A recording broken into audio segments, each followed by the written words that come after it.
皆さんどうもこんにちは。逆子ラボの玉井です。今回もいただいた質問に簡単にお答えしていきます。今回いただいた質問というのが、お灸ですが片足だけでいいですかという質問をいただきました。逆子のケアでお灸は効果があることが研究で証明されています。またお灸はドラッグストアなどでも簡単に買えるので、家でセルフケアとしてやる人が多いんですが、この質問のようにどうお灸をしたらいいかわからない人が結構多いです。そんな疑問にお答えするために、今回はお灸は片足だけでいいのかをテーマにお話していきます。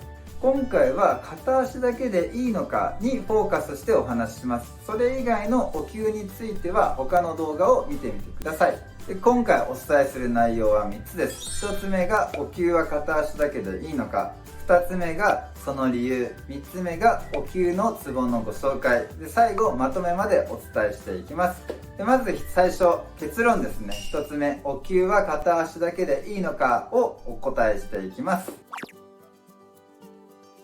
で、結論をお伝えすると、お灸は片足だけよりも両足の方が効きます。ですが片足だけでも効きます。例えば片方の足は怪我してしまっていてできないのであれば、怪我をしていない方の足にお灸をすれば効きます。必ずしも両足にしなければいけないわけではないということです。両足にできない理由があっても不安に思うことはありません。次はなんで両足にした方が効くのか、その理由をお答えしていきます。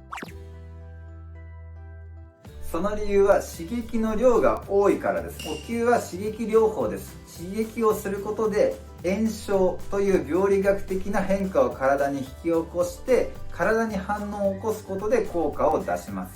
その刺激は多い方が効くし、強い方がより効きます。温かいよりも少しでも熱いと感じる方が効くし、1回で終わるよりも数回やった方が効きます。だから片足だけでなく両足にする方が効くということです。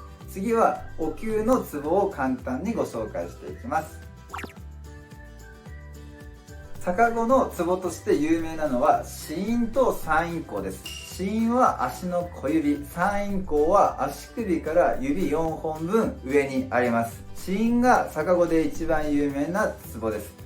逆子の研究は世界中でされていて、その研究の多くは子陰にお灸をしています。そして子陰にお灸をするだけでしていない妊婦さんに比べて約 20% ほど逆子が治る確率が上がったという研究もあります。お灸をする場合もありますが、妊婦さん自身にお灸をしてもらう研究もあって、妊婦さんが自分でやっても治りやすくなることも分かっています。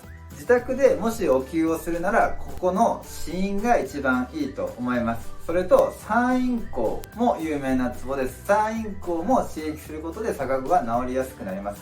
子陰に合わせて三陰交にもお灸をすることでより治りやすくなります。ですが三陰交はやけどをしやすいです。よく逆子治療に来院する前に自分でお灸を試した妊婦さんが三陰交をやけどしています。治したいからと熱いのを我慢して一生懸命耐えてしまうからです。熱い方が効くとお伝えしましたが、やけどするほどする必要はありません。熱くなってきたなと感じたらやめた方がいいです。お灸のやり方については他の動画で説明します。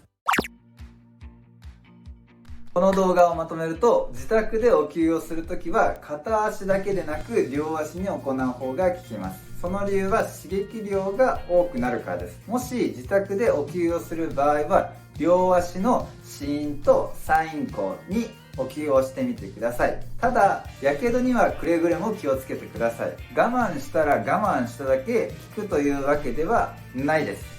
そして最後に、このチャンネルでは逆子についての情報を中心に発信しています。また何か質問のある方はコメント欄にお願いします。その質問にお答えする動画も作成して配信していきます。そちらも合わせてお願いします。ではありがとうございました。